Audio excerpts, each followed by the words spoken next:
Selamat siang teman-teman motorcycle, apa kabar? Semoga sehat dan bahagia selalu saat menonton video ini. Kali ini saya lagi ada di Double E Garage lagi ya. Cuma sekarang bahasanya bukan mau lihat motor-motornya ada apa aja, tapi saya mau nanya nih, kira-kira motor apa yang cocok buat pemula. Misalnya ada kalian yang pengen mulai main moge, tips-tipsnya apa, dan motornya motor kayak apa yang cocok. Jadi biar nggak salah pilih, biar nggak nyesel kan. Jangan sampai kapok gitu, beli moge kapok. Nah, daripada nyesel, mendingan kita tanya langsung nih, tanya ke Koh Edward dari Double E Garage kok. Halo, Mas Toto, baik lagi. Saya yakin pasti banyak teman-teman yang kepengen mulai main moge tapi bingung mau mulai dari mana dulu gitu loh. Oke. Jangan sampai salah langkah gitu kan. Iya, benar sih. Jadi kalau main moge itu emang ada beberapa hal harus diperhatikan, Mas. Apa gitu? Jadi kalau misalnya main moge itu nggak seperti kayak langsung gampang mau pakai cc gede atau mau langsung gampang pakai motor kenceng atau apa, itu nggak bisa seperti itu, Mas. Jadi kalau mau motor itu mesti ada urutannya tuh. Dari cc kecil, dari 250 cc, dari mungkin 100 cc dulu, 125, dari Matic, 250 cc, naik 500, naik 600, naik 7,5, naik 1000. Jadi wajib bertahap ya? Bertahap, karena saya punya pengalamannya, Mas. Jadi kan saya kan dulu kan mainnya selalu off-road. Saya demen dari kecil tuh mainnya tuh sepeda, mainnya trabas, main motor trail. Larinya nggak pernah kenceng-kenceng kalau di dalam hutan kan. Terus tiba-tiba saya kepengen nih beli motor. Saya beli motor Vespa, Mas. Awalnya Vespa duluan malah. 150 cc LXV. Saya beli di pameran, anak saya suka. Yaudah saya beli deh. Nah, besokannya teman saya mau jual motor. Jadi moge pertama kali saya, Mas, JetX 10, Mas. Loh, ntar lu. Saya dengernya udah serem, teman-teman. Pertama kali pegang moge JetX 10, Mas. Langsung 1000 cc? Langsung 1000 cc dari Vespa 150 cc. Jadi itu pengalamannya unik. Jadi saya waktu itu saya takut banget, Mas. Itu motor kenceng sekali. Jadi saya saat ngegas, malah saya tutup gas aja. Saya ketakutan. Walaupun saya udah biasa. Ya? Iya, terlalu responsif kan. JetX 10, saya ingat banget itu tahun 2010. JetX 10 tahun 2010 saya beli, saya pakai, saya sampai merinding pakainya, Mas. Saya sampai merinding, benar-benar merinding. Saya nggak berani ngegas lagi. Saya takut banget. Akhirnya saya jual itu karena saya takut mati, Mas. Saya takut mati, Mas. Malah saya nggak bisa belok, saya nggak bisa ngapain.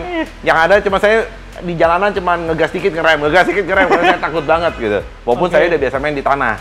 Akhirnya saya jual, Mas. Saya ganti dengan motor R6. Oh, R6. R6. 600 ya. Jadi 600 lebih cc. Powernya lebih rendah lah ya. Langsung lebih rendah karena kan Yamaha R6 kan itu powernya nggak gede. Dia powernya agak sedikit berat di awal. Jadi buat pemula buat saya nih, saya nggak ketakutan, Mas. Oh iya, jadi pas buka gas tuh nggak langsung nggak langsung gitu, nah, R6 itu galaknya udah FM atas baru nah itu beda.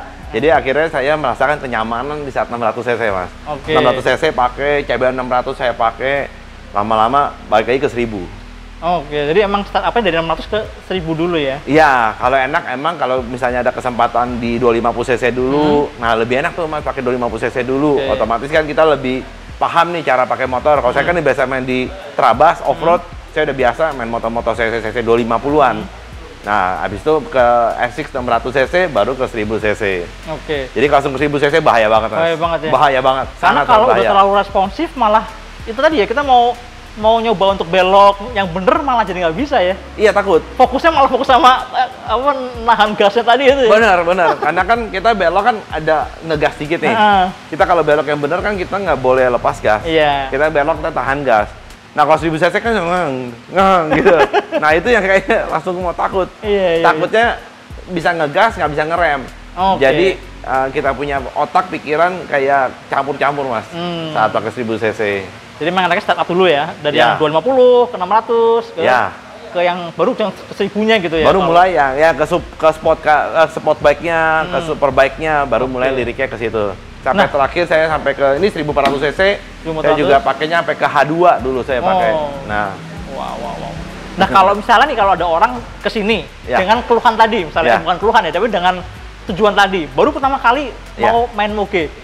Kira-kira yang direkomendasiin apa, Pak, kalau di sini? Ada, Mas. Saya ada beberapa. Nah, kita ada apa? Ini Honda CBR 500. CBR 500 itu CBR 500 dua silinder ya? Dua silinder, Mas. Coba kita lihat. Ini kok 500 ya? 500R. 2 silinder, 500 cc. 500 cc. Kalau kayak gini Apa enaknya kok kalau buat pemula? Enaknya gini, jadi pemula itu butuh motor yang pertama enteng mas. Enteng, enteng, terus nggak besar, tenaga juga pas-pasan, sama tingginya pas buat orang Indonesia. Tinggi joknya? Tinggi joknya, tinggi motornya. Kadang-kadang kan orang Indonesia kan nggak ada yang tinggi-tinggi banget. Rata-rata kan 160-an semua tingginya. Nah, kalau pakai motor CB500 ini kayak gini, nah ini motornya enteng mas tuh. Saya langsung beginin aja, langsung gampang banget kan. Nah, untuk kaki walaupun masih jinjit, tapi jinjitnya cuman tinggal seperempat kaki. Ya, tinggal seperempat kaki. Kalau satu kaki full. Kalau dua kaki mungkin masih ada setengah. Tinggi saya 170 mas. 170 setengah kaki lah begitu. Nah, ini yang buat motor pemula tuh enak. Terus gitu stangnya tinggi. Stangnya tinggi. Ya, jadi posisinya nggak pegel, nggak turun ke bawah. Banget ya. Jaraknya juga nggak jauh. Ini yang membuat handlingnya lebih gampang. Nah, itu ngegasnya juga nggak ngagetin mas. Jadi maupun di gaspol, kagetin juga powernya gitu-gitu aja. Gitu-gitu aja. Jadi selain powernya yang cari yang smooth, riding posisinya ya. Riding posisi cari yang nyaman. Ya, benar. Banyak banget orang Indonesia yang begitu mas. Kan kelebihan orang Indonesia kan kelebihan uang semua ya. Kelebihan uang, benar. Benar ya. Bener. Jadi saya mau mulai. Tolong dong pilihan saya yang paling mahal, yang paling bagus, yang paling kencang. Aduh, repot tuh. Ya, orang Indonesia kan seperti itu, mas. Gitu ya? Iya. Kalau kita posisi saya penjual, saya senang. Tapi ada baiknya, tapi saya selalu kasih edukasi dulu ke calon customer atau ke customer saya. Oke, kita punya motor paling kencang. Untuk sekarang ini paling kencang motor kan H2, Kawasaki H2, mas. Itu pakai supercharge. Pernah naik motor ini belum sebelumnya? Naik motor kencang belum sebelumnya? Kalau belum, mendingan cari motor yang lebih pelan dulu. Karena bukannya apa, nanti pakai ini malah jadi videomaker. Iya benar-benar bahaya itu. Aduh, kasihan yang di rumah teman-teman. Kasihan yang di rumah. Karena power terlalu kencang. Gini, kadang-kadang kalau pemula mas, kayak kita main mobil juga deh. Saat kita ngegas, kalau kita ngegas gini, kita panik. Kita ngerem tapi gasnya kita nggak tutup mas. Oh iya. Ya kan, kadang kita panik kan. Kita panik nih. Nah, dengan power segede gitu, kita nggak nutup gas, kita cuma ngerem doang, itu bakalan kebayang banget tuh kayak apa. Ya, kebayang banget kayak apa. Cuma kalau motor ini kan digas aja udah, ya power segitu aja, otomatis kita nggak panik. Nah, nanti baru pelan-pelan mulai naik. Nah, ini sih rekomend kita dari W Garage buat motor pemula ya. Ini Honda CBR 500, modelnya udah fairing, udah keren juga, dipakai ke mall keren. Satu hal, ini enteng, tenaganya pas-pasan, buat pemula oke lah. Oke. Berapa kok? Jual berapa? Ini harganya kurang lebih sekitar 90 jutaan. Nggak mahal ya? Iya, di bawah 100. Baru bayangan saya di atas 100 berapa? 110, 120 gitu enggak ya? Enggak. Ini tahunnya muda lagi, 2018. 2018. Nah, 500 cc. Kita ada juga Mas Honda. Apa tuh? Rebel. Oh, yang itu ya, Rebel. Honda Rebel. Oke, ini sih hot item. Ya. Lumayan laris juga, laris banget ya. Wah, ini kok kalau ini mah joknya pendek banget tuh. Pantesan laris ya. Ini laris banget tuh. Karena orang Indonesia kan yang tingginya 170 juga nggak terlalu banyak, Mas. Iya, benar. Banyak kan yang 160 atau 150 lebih. Nah, ini cocok banget yang buat 150 lebih sampai 160. Nah, ini posisinya lebih pendek lagi. Nah, ini kalau saya berdiriin aja, kaki saya saya masih bisa berdiri, Mas. Dari jok. Kakinya masih nekuk tuh. Kalau saya berdiri tegak ya ini ada selisih di jok. Jadi saya bisa berdiri dari jok. Gitu. Kalau saya duduk saya nekuk. Nah, ini motor yang benar-benar nyaman dipakai buat pemula. Karena tenaganya ini lebih slow lagi daripada CB500, Mas. Gitu. Walaupun mesinnya sama 500 cc.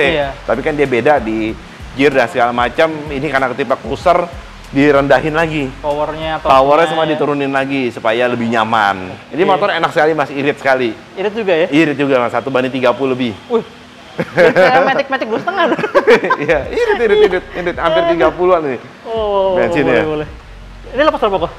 Ini harganya 145. 145. Cuman kenapa ini harganya 145? Karena ada spesialnya, Mas. Apa tuh? Kilometer 500. Wow.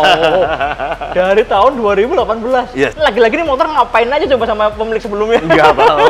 Mungkin cuma buat pajangan di rumah aja kali ya. Bisa jadi ya. Pajangan aja. Aduh, beli tapi nggak sempet pakai. Ini tadi 2 Honda. 2 Honda. Ya, merek lain lagi apa kok? Ada Kawasaki IR6. IR6. Oke, yuk sama-sama lihat yuk. IR6. Ini yang Ninja 650 ya kok ya? Iya, Ninja 650. Okay. Nah, kalau udah berani ke 500 cc atau udah ke S-Max lewatin, terus ke CBR, udah ke Rebel 500, nah udah bisa cobain ke yang 650. 650. Okay. Ini torsinya gede. Iya, bener. 2 silindernya kalau tadi gokil sih. Gokil. Ini gokil. Ini kenceng sekali Mas, ini motor. Benar, ini motor kencang, bukan motor pelan. Nah, coba duduk aja deh. Tapi ini riding posisinya masih oke sih ini. Masih enak ya? Nah, tuh kaki enak ya? Kaki masih nggak terlalu jidit-jidit banget. Saya cuma 165 loh tingginya. Tapi langsung nyaman. Langsung nyaman, enteng ya? Enteng juga, nggak terlalu berat-berat banget kan. Iya sih, makanya ini motor yang untuk pemula-pemula. Tapi ini bukan pemula aja Mas. Karena ini sampai ke yang udah levelnya udah yang sampai profesional dan segala macam juga masih suka motor ini. Suka ini ya? Suka motor ini, karena emang ini motor torsinya gede. Terus harganya murah. Iya. Kalau normal berapa sih? Sekitar 70 gitu? Kurang lebih sekitar 70 jutaan ya. Tergantung kondisi ya. Karena ini kilometer cuman 900 kan, saya buka di kurang lebih 80-an. Wow, bener teman-teman, 920. Ini kayak motor baru ini, parah. Plastiknya masih lengket dari pabrik. Iya, masih hitam banget nih plastik hitamnya. Karena kalau lihat motor yang low kilometer emang enggak Mas, karena dari joknya, dari plastiknya. Kalau joknya kenapa joknya? Joknya itu warnanya lebih gitu, ngedop. Oh. Dia ngedop. Plastik-plastiknya juga lebih ngedop. Lebih gelap ya? Lebih ngedop. Nah, ya? Kalau sering dipakai kan kegesek-gesek jadi mengkilap. Oh, joknya pun jadi mengkilap. Plastiknya juga udah mulai belel. Apalagi kalau sering dijemur ya. Putih-putih, gosong gitu. Tapi Manson ini kok rapi banget yang itu. Parah yang ini nih. 900 km gila. 900 km Mas. Ini kan yang istimewa ya. Kalau yang kilometer udah lumayan gitu ya, udah yang normal lah harga 70-an ada di sini. Ada juga Mas. Mau lihat? Yang mana? Ada ya, ini yang nih. Oh, merah itu ya? Mana merah Mas. Ini lagi dibongkar-bongkar kok. Iya, karena kita baru dapat semalam. Ini lagi proses kita cuci. Jadi setiap kali motor datang, kita pretelin kayak gini Mas. Oh gitu. Kita pretelin, kita cuci, kita bersihin, kita poles ulang. Mana yang kurang bagus kita perbaikin dulu. Karena pas lagi dibongkar ketahuan semua ya, kelihatan kan? Ya, kabel misalnya ada kabel robek, klakson mati, lampu sen mati, semuanya kita rapin dulu, kita bersihin dulu, kita rapin. Jadi pas dibeli udah keadaannya puas. Oh gitu. Tapi perbedaannya ini yang kilometernya lebih banyak daripada yang tadi. Ya, kan beda banget ya Mas, kelihatan ya. Iya sih. Ini rangka-rangkanya aja udah kelihatan ada debu-debunya banyak gitu kan. Iya. Tapi nanti setelah dibersihkan sih ini mendingan kinclong jauh. Lagi ya? Kinclong lagi. Tapi nggak bisa sekinclong yang 900. Makanya kolektor sukanya yang seperti itu pas dibuka dia punya kepuasan batin sendiri Mas. Iya sih. Orang kaya kan aneh-aneh ya. Kayak aneh-aneh. Oke teman-teman, kira-kira itu ya. Berarti tipsnya cari yang powernya smooth ya. Terus riding posisinya yang nyaman, nggak terlalu tinggi joknya. Ya, benar. Terus nanti step up ya. Dari bawah dulu naik gitu kan. Benar. Baru nanti dapetin enjoy naik motor moge. Oke. Nah, jadi jangan dilewatin, di skip prosesnya itu Mas. Iya. Kalau di skip pasti nanti kurang nyaman. Dan kayaknya nggak perlu khawatir gitu kan. Nanti beli motor yang 500 dulu gitu, nanti mau jual lagi di sini bisa buyback ya. Barangnya kesini-sini lagi gitu kan. Bener Mas. Oke teman-teman, kira-kira itu tips dari Koh Edward untuk kalian yang kira-kira mau mulai main moge nih. Kayaknya gampang-gampang aja kok ya. Ya, gampang. Nggak terlalu ribet ya. Nggak ribet. Pokoknya datang ke sini, cocok kayak mana, negosiasi, bayar, langsung mau pulang Mas. Asik, siap. Oke deh teman-teman, kira-kira itu video sehat kita. Sampai jumpa di video berikutnya. Oke, makasih Mas. Terima kasih.